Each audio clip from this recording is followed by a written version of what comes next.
Let's get straight to it, should we? The Home Secretary is with me here in the studio, of course, Priti Patel. Tell us about this resettlement programme. Good morning, Kay. So this is absolutely about our commitment to people in Afghanistan who are vulnerable in light of what we're now seeing with scenes on the ground. So this is effectively a new humanitarian route, a resettlement scheme that obviously is coming in addition to the work that we are doing right now to remove Afghan nationals who've worked with our armed forces and done all sorts of incredible work alongside the British government over the last 20 years. So this route will, in the first year, we are speaking first of all about the first year, will bring approximately 5,000 people from Afghanistan to the United Kingdom. We're working through details, the logistics, third-party partners that we'll be working through, and the real details of that will come together over the next few days. Does 5,000 this year reflect accurately the scenes that we've seen at Kabul airport? Well, I think it's important, Kay, to ensure that we have a scheme that will deliver. And we have to think very carefully about the practicalities. Currently already, and you would have heard from my colleague Ben Wallace, Ben and I have been working, the Defence Secretary and I have been working very close on bringing back, resettling those Afghan nationals who've worked alongside British forces. We'll talk about that separately. So that's one scheme, and that's around 5,000 people. We'll talk about that separately. In fact, that's going to be bigger. So importantly, with the new humanitarian route that we are announcing today, we have to ensure that we have clearly all the support structures across the United Kingdom. So you would have seen from our announcement, we'll be working with local councils around the country, with the devolved governments as well, to ensure that we can support those people. This isn't just about bringing people over, this is about resettlement, resettling people so that they can begin a new life in the United Kingdom. If we don't do it quickly, they might not be alive. Well, we are working quickly on this. So why not 20,000 all at once? Primarily because we cannot accommodate 20,000 people all in one go. We have to have this. Well, actually, I spoke to the Canadians last night, Kay, and they can't. OK, so what did they say to you? So I will tell you now what they've Please. said. They have an aspiration for 20,000 people, and that also includes their locally employed staff. So we are talking about this new scheme in addition to the work that we are doing with locally employed staff and other categories that will be included in the repatriation flights that you're seeing. Currently, we're bringing back almost 1,000 people a day. And when it comes to locally employed staff, we've already brought over 2,000 people back since June this year, and we've had 13 charter flights bringing people back. So, look, this is an enormous effort, but I think also there are some really important points to just highlight right now for viewers. We can't do this on our own. No country, no government can do this on their own. So I spoke to my Five Eyes counterparts last night. We have to work together. The Americans, clearly, they are in Afghanistan. They're working with us and our military in terms of securing the airport, helping to facilitate people to get them out of Kabul, get them out of Afghanistan, and in our case, take them to different locations and then come to the UK. But the international community has to work together on this. And it's not about one country saying, we're going to do X. We're all working together to really save lives. And this is effectively what we are doing with our scheme, but also recognising the international work that we're all undertaking. Which locations? In terms they're of coming out to separate locations and then so America are using different bases and different stations. What do we do? So we're working, we have a hub in Dubai, so that is effectively where our planes often stop to refuel, where also we do a lot of our additional checks. We have to check people before they come to the United Kingdom, so that's verification of documentations. National security checks are incredibly important. Of course. As a government, we must always ensure that we are bringing over people that have passed all national security checks. Ascension Island? So that... We're talking about Dubai right now, just in terms of the MOD work. About which other areas they might be coming to? Well, I don't. Not from our perspective. Other countries and other governments will do what they will do effectively, and that's a matter for them. But from the UK perspective, we are bringing, as you've seen, the flights come in straight from Afghanistan with refuelling stops in places like Dubai, straight over to Brize Norton. When will the first plane carrying the Afghan refugees that we're talking about today on this scheme, when will they arrive in the UK? Well, we're working on that because our priority right now is British nationals. We have to ensure that we get all British nationals out of Afghanistan. And alongside that, we have the locally employed staff. And over the last 3 weeks, we've been adding to categories as well of other individuals who are vulnerable, who are, yes, those that have been locally employed, not just working with the military, but also, for example, other categories, people that have worked with NGOs, civil society. There are many, many others, including, family dependents. So we've been working very hard. They have been our focus.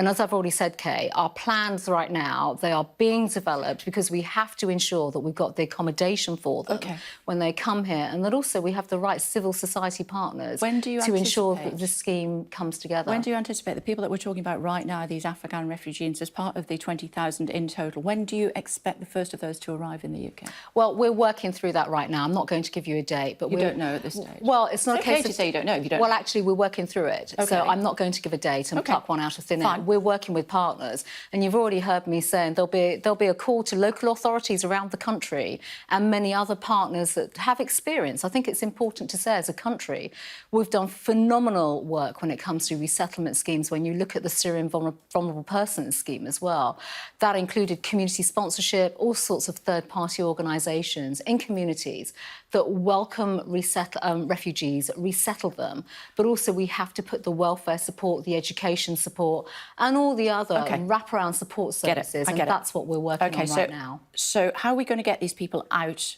of Afghanistan, given that the Taliban say that they don't want any Afghans to leave the country? Well, I think, look... Or are they not people that are in Afghanistan? No, this is an international effort. First of all, I think we have to have some perspective here. We've all seen the scenes in terms of what is going on the ground. This is a very fluid situation. We have military forces on the ground, and, you know, it's the UK forces, armed forces, as well as the US. And there are other partners as well we are working with in terms of facilitating people to get them, you know, through into Kabul. Well, this is an international effort. Okay, this is my point. It's not about the Taliban saying that they're not allowing us to take them, because that's inaccurate. That is absolutely inaccurate right now. We are working internationally through our partners. That's what the Taliban have said. Well, the Taliban are saying certain things. We can see right now we're working on the ground to get people. Afghan nationals are on flights every single day, Kay. They are coming through. They're landing at Brize Norton along with British nationals. So they are coming through.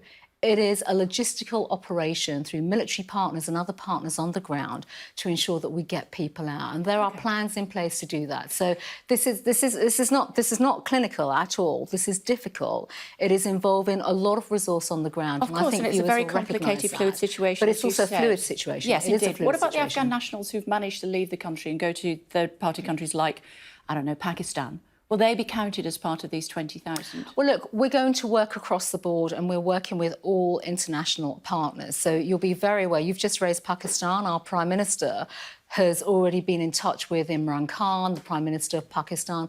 We have to look at all of this now, not just from the... I mean, Afghanistan is incredibly important, but regional stability and security in the region. So Pakistan does not want instability in their own country. So this is my point about international cooperation and collaboration. We are working. We are in touch with all our allies. It's important that we are united and coordinated in our collective efforts to get people out, not just of Afghanistan, but people who need protection, people who are fleeing oppression, persecution, whose lives are at risk, and that does take an international effort. Let me just say now, the British government will work with every partner to ensure that we can do the right thing by those that need our help and support. Does that include the Taliban? Well, we have to work internationally in terms of cooperation. We'll work with all our allies. We'll work with all our allies to ensure... You've already heard me speak and reference certain countries. So I've mentioned Pakistan, I've mentioned Canada, Five Eyes. So I was speaking to my Five Eyes counterparts.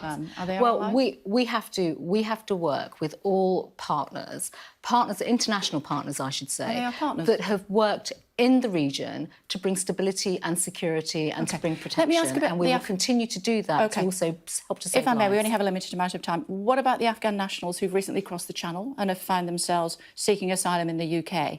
Could they be part of the 20,000? Well, I'm speaking very specifically about... No, they're not. If I can just, without jumping to conclusions, Kay, I've already said that we're working on this scheme.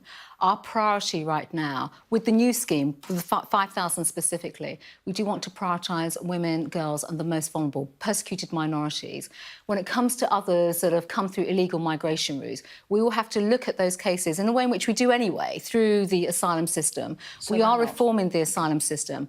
But there's an important point to make here right now. When the world and when we see what we are seeing in Afghanistan, when we see harrowing scenes, when we know that there is a humanitarian crisis unfolding in front of us, it's right that we create bespoke routes, humanitarian routes to protect lives. But those Our people government that is fled across the Channel and are now seeking asylum from Afghanistan. They did that. Of course, they haven't got stuck in Afghanistan. Kay, there is a distinction between those illegal routes where people have been trafficked through, gangs and criminal activities. Well, if I may say so, you won't know the background to many of those cases, and these are people that have come through illegally. Currently, we are creating a new bespoke scheme, which, rightly so, focuses on women and girls. Many of those women and girls are minorities, are pushed aside, as we have seen, historically in Afghanistan, but also when it comes to claiming asylum in many countries. And if I may finally just say, on people that have come to the United Kingdom legally, they're also travelling through many safe countries, through EU member states. And I am calling on all my international counterparts, other interior ministers, to work collectively together to take responsibility on this. With that in mind, do you agree with President Macron that Europe, I'm quoting him, can't bear the consequences and we need to protect ourselves against migration? Well, President Macron, will make those types of comments. Do you agree with him? Well, what I would say, though, there is a crisis. There is a humanitarian crisis. The United Kingdom is creating new humanitarian routes to ensure that we can save lives and protect people. Within Europe, there is so much more that the EU Commission can do and could do in terms of stopping irregular migration and creating safe and legal routes. And do you disagree with him? To be very frank, I've also been persuading and speaking to other EU member states over recent months to effectively ask them to do much more on the humanitarian side and support the creation of safe and legal routes which could stem flows of illegal migration. You were talking about the different scheme as well that involves the interpreters and third-party contractors. Johnny Mercer, one of your MPs, says that the figure of 5,000 doesn't even touch the sides. He says it's something like 20,000 people who should be caught up in that scheme. How do we choose which 15,000 to leave behind? Well, I think, first of all, this is a scheme that has been developed in conjunction with the MOD and the Home Office. Ben Wallace and I have worked together on this, and this is a scheme that was announced in April. And as you've already heard me say, since June, the 22nd of June, up until last week, we brought over 2,000 people. So these are locally employed staff. And other countries are doing exactly the same with LES schemes. Now, the MOD have their own processes. They know exactly who they've been working with, translators, interpreters, and there'll be many others as well in terms of resilient staff on the ground. What I would say is that the MOD have been incredible in terms of the scheme, the development of the scheme, and we support that, obviously, in terms of documentation and giving people the status, recognising them, the checks to then come to the United Kingdom. Well, actually, Kay, but if you've heard what I've said already... I'm listening to every syllable. That scheme has been expanded. Yeah. So there are more categories. There'll be more than 5,000. We're already seeing more than 5,000. Will there be 10,000? There could be up to 10,000. But not 20,000. So there could be up to the 10,000. other 10,000? So let me just be clear about this. There could be up to 10,000. We are expanding categories right now of people, and we're working with the MOD on the ground. We're working with partners on the ground to identify these individuals, and importantly... So there could be more than 10,000? There could be. There absolutely could be. And if you think about the flights that we're seeing on a daily basis with up to 1,000 people coming back, you can see that more and more people... We are working night and day. On that one. We have people... We're being very fluid and very flexible. I'm sure Johnny Mercer and also, in addition to that, when you think about the additional staff, we've got the MOD, the military teams on the ground. I'm sending in Home Office officials. We put Border Force officials into the region to help support this scheme as well. So we're being very fluid, and we're recognising the changing nature and the landscape of what is going on. This is not clear-cut, it's not binary, it's not clinical at all. I'm sure we're doing everything possible to ensure that we can save lives and recognise that there are many individuals whose lives are at risk right now because, quite frankly, they've stood by us. They've stood by our country over the last 20 years, and we are working night and day to do the right thing to try and protect them and bring them to the United Kingdom. We're almost out of time. I know you have an awful lot of people to talk to this morning, so we appreciate you taking the time to join us. Let me ask you quickly before I let you go. As a woman, as well as a politician, but primarily as a woman, you heard what the Taliban were saying yesterday. How much of what they said did you believe? Well, not just as particularly when it comes to women. Well, they were saying women. Let's put everything about the Taliban into context when it comes to women. And I have been to Afghanistan, and I have seen how the level of oppression that women and girls have been subjected to in Afghanistan. And look, one of the strongest aspects of all our work and the British government's commitment and the international community's commitment over the last 20 years, there's no question been the work around women and girls. It's been extraordinary. Was it all for nothing, though? We are doing the right thing, in my view. Through the new routes that we are creating, we're putting women and girls and vulnerable people first. It will, for anybody that has served in Afghanistan, people and also in the international community that have been there, they will totally recognise just the level of oppression, the fear and persecution that women have been subject to, and girls. And we want to prevent that, which is why you'll see from the Prime Minister, you'll hear from the Prime Minister today. And I worked with the Prime Minister when he was Foreign Secretary. I saw the commitment that he gave to women and girls. In Afghanistan and around the world, we stand by all the work that we have put in place, the protections, and we are committed to doing so much more. So I think, you know, the Taliban's actions will... You so emotional? I've seen it. I've absolutely seen in Afghanistan the level of oppression and persecution of women and girls. And it's unspeakable. Are we doing the right thing by pulling out our troops following the United States? Well, we are where we are, Kay. Look, we are where we are on all of this. And our objective right now, as a government, is to save lives and do the right thing when it comes to the humanitarian approach that we take. But I think, and I recognise this in many, many ways. I've been to refugee camps in Jordan, in Lebanon. We've seen the conflict, the level of conflict that Afghanistan, the destabilisation that we have all witnessed over the last 20 years. Okay. It is appalling.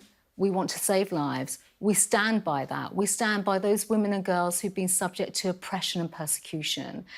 And my final point is the international community. This is an enormous moment for the international community. It was only 7, 8 years ago we saw what happened in Syria. We have to work together. And it's part of my own plea to my colleagues within the Five Eyes community last night as well. We have to speak with one voice. We have to work together. We have to support each other. No country can deliver humanitarian support or support for women and girls. We can't do it on our own. We have to absolutely stick together and work together to save lives and protect those Afghan nationals whose lives are at risk.